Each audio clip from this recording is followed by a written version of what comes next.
Every Sunday morning in Lagos, thousands of people gathered at one of the biggest churches in the city. They came from different neighborhoods. Some came looking for healing. Some came praying for financial breakthroughs. Others came because they believed they had found a powerful man of God.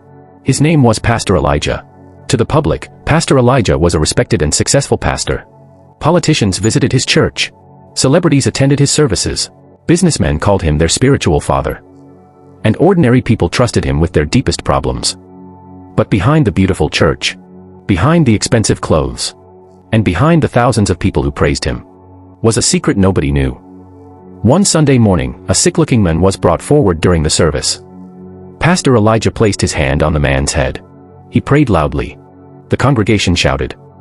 Then, suddenly, the man stood up. People screamed with excitement. They believed they had witnessed another miracle. But inside the church media room, someone was watching the footage differently. His name was Peter. Peter worked with the church media team. For years, he had recorded Pastor Elijah's services. He had recorded sermons. He had recorded testimonies. He had recorded miracles. But that day, something didn't feel right. Peter watched the footage again. Then he watched it a second time. And then he noticed something disturbing. The man who had supposedly been unable to walk had been walking backstage before the service. Peter stared at the screen. Could the miracle have been staged? Meanwhile, across Lagos, another woman had started asking dangerous questions. Her name was Grace. Grace had been a loyal member of Pastor Elijah's church for years. But recently, she had discovered something disturbing about the church's finances. Money donated to help poor families, money meant for widows and children, was disappearing. Grace didn't know exactly who was responsible, but she knew someone was hiding something. That evening, Grace visited her daughter, Amara. Amara was a young investigative journalist. Grace looked worried. She told her daughter that she had stopped attending Pastor Elijah's church. Amara was surprised. She asked her mother what had happened. Grace didn't answer immediately. Instead, she handed Amara a small envelope. Inside the envelope was a handwritten note and a flash drive. Grace looked directly into her daughter's eyes. She told Amara to be careful. She warned her that some people were not what they appeared to be. Amara didn't fully understand. Not yet. That night, Grace received a phone call. The moment she answered, her expression changed. She became frightened. She told Amara that she needed to go somewhere. Amara asked her where she was going. Grace refused to say. Then she walked out. Hours passed. And suddenly, Amara's phone rang. The news destroyed her. Her mother had died in a mysterious road accident. Grace was gone. At her funeral, family members cried. Friends gathered around her coffin. Then Pastor Elijah arrived. He stood before everyone and spoke beautifully about Grace. He described her as a faithful woman, a loyal member of the church, a servant of God. Everyone became emotional.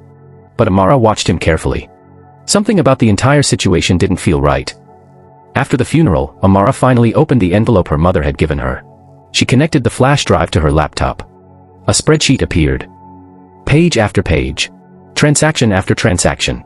Millions of naira were being moved from church accounts into private accounts. Money meant for charity. Money meant to help people. Money that was disappearing. Then Amara saw one name appearing again and again. Emmanuel Adebayo. Amara froze. Who was Emmanuel Adebayo? And what did he have to do with Pastor Elijah? Meanwhile, in a luxurious mansion in Abuja, Chief Emmanuel sat across from Pastor Elijah. Chief Emmanuel placed a photograph on the table. It was Grace. He looked at Pastor Elijah. She knew too much. Pastor Elijah stared at the photograph. Then he calmly replied. She has her mother's stubbornness. Later that night, Pastor Elijah entered a hidden room inside his mansion. Inside were files, phones, documents, storage drives, and photographs of church members. People who trusted him. People who believed he was protecting them. But Pastor Elijah had been keeping their secrets. And those secrets had become his greatest weapon. Amara knew she couldn't investigate everything alone. So she went to her friend, Ruth. Amara told Ruth everything. The money. Her mother's death. The flash drive. And Pastor Elijah. Ruth listened carefully. Then she warned her. If Pastor Elijah is really behind this, you're dealing with powerful people. Amara looked at her friend. Then she replied. Then I need to find proof. Not long after that, a former church worker contacted Amara. His name was Daniel. Daniel agreed to meet her at a quiet Lagos restaurant. He had worked inside Pastor Elijah's organization. And he knew things the public didn't know. Daniel looked at Amara and said, "The church doesn't work the way people think." He told her that some of the miracles were staged. People had been paid. Stories had been created. And thousands of people had been deceived. Then Daniel gave Amara an old audio recording. Amara pressed play. Pastor Elijah's voice could be heard discussing payments to people involved in fake miracles. Amara listened silently. Her hands began to shake. She couldn't believe what she was hearing. But the investigation was only beginning. Inside Pastor Elijah's office, Chief Emmanuel placed Amara's photograph on the desk. He looked at the pastor. "She is Grace's daughter." Pastor Elijah stared at the photograph. Then he said, "She has her mother's stubbornness." Soon, Pastor Elijah began preaching about people who attacked men of God. He never mentioned Amara's name. But everyone knew who he was talking about. Rumors began spreading across social media. Amara was called a liar, a troublemaker, an enemy of the church. People who had never even met her began attacking her. Then another blow came. Amara's editor called her into the office. Her investigation had created too much pressure. The newsroom was under pressure. And Amara was suspended. She walked out of the building devastated. She had lost her job. Her mother was dead. And powerful people were trying to silence her. But Ruth followed her outside. Ruth placed a hand on her shoulder. And said, "You're not alone."